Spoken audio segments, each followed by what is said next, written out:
ஸ்தோத்திரம். ஆண்டவர் நமக்கு இன்னைக்கு தரக்கூடிய வார்த்தை, சகலத்தையும் நம்ம திருப்பிக் கொள்வோம். எதெல்லாம் நம்ம இழந்து போயிருக்கிறோமோ அதெல்லாம் திரும்ப பெற்றுக்கொள்ளலாம். எந்த அனுபவத்தில் பெற்றுக்கொள்ளலாம்?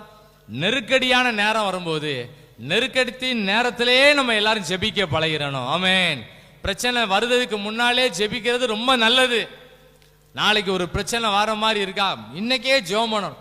இயேசுவின் நாமத்தினால எல்லா பிரச்சனைகளையும் நான் சுட்டரிக்கிறேன் ஆண்டவரேன்னு ஜெபிக்கணும். நல்லா கட்டி ஜெபிக்கணும்.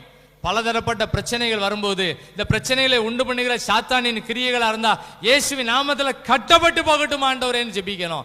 பயப்படாம ஜெபிக்கணும், தைரியமா ஜெபிக்கணும்.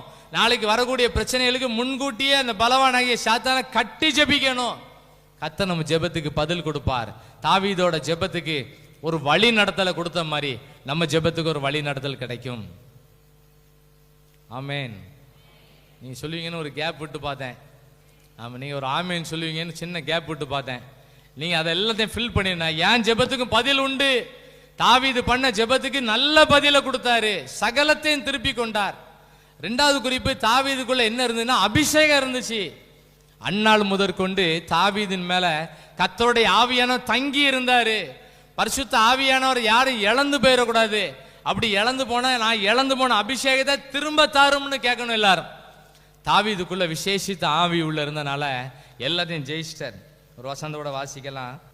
ராஜாவுக்கே ஆலோசனை சொல்ற. அடுத்த பக்கத்துல 17ஆம் அதிகாரம், 1 சாமுவேல் 17ஆம் அதிகாரம் 32வது வசனத்தை வாசிப்போம். தாவீது சாதாரணமான தாவீது. சவுல் ராஜா சவுலை நோக்கி, இவன் நிமித்தம் ஒருவனுடைய இருதயமும் கலங்க வேண்டுவதில்லை. கோலியாத்தை பார்த்து எல்லாரும் பயந்து போயிருக்காங்க.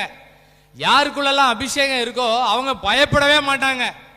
தேவன் நமக்கு பயமுள்ள ஆவியை கொடாமல் பலமும் அன்பும் தெளிந்த புத்தியுள்ள அபிஷேகம் பரிசுத்தாய் உள்ள இருக்கா இல்லையான்னு எப்படி கண்டுபிடிக்க முடியும்? பலவிதமான பயமுறுத்தல் மத்தியிலையும் தைரியமா இருப்பாங்க. அப்படி இருந்தா என்ன அர்த்தம்? அவங்களுக்குள்ள அபிஷேகம் இருக்குன்னு அர்த்தம். ஆமேன். ஆமேன் சொல்லுங்க. கையை உயர்த்துங்க, கையை உயர்த்துங்க எல்லாரும். இது ஒரு கடைசி காலம், நல்ல எழுப்புதலா இருக்க வேண்டிய காலம். ஆண்டவர் இதுக்கு மேல எப்படி எப்படி நடத்த போறாருன்னு தெரியல. கடைசி கால சம்பவங்கள் நடந்துகிட்டே இருக்கு. நான் பிறகு பார்த்துக்கலாம் நினைச்சிடக்கூடாது. நான் ஆண்டவரை ஏற்றுக்கொள்வதற்கு முன்னால நினைச்சேன் 60 வயசுக்கு பிறகுதான் ஆண்டவர்களை வரணும்னு நினைச்சேன். நல்லா ரிட்டையர்ட் ஆன பிறகுதான் ஆண்டவர்களை வரணும்னு நினைச்சேன். ஆண்டவர் பார்த்தாரு, வேலைக்கு ஜாயின் பண்ண முன்னாலே கர்த்தர் சந்திச்சிட்டார். ஆமென். 60 வயசுக்கு பிறகு ஆண்டவர்ல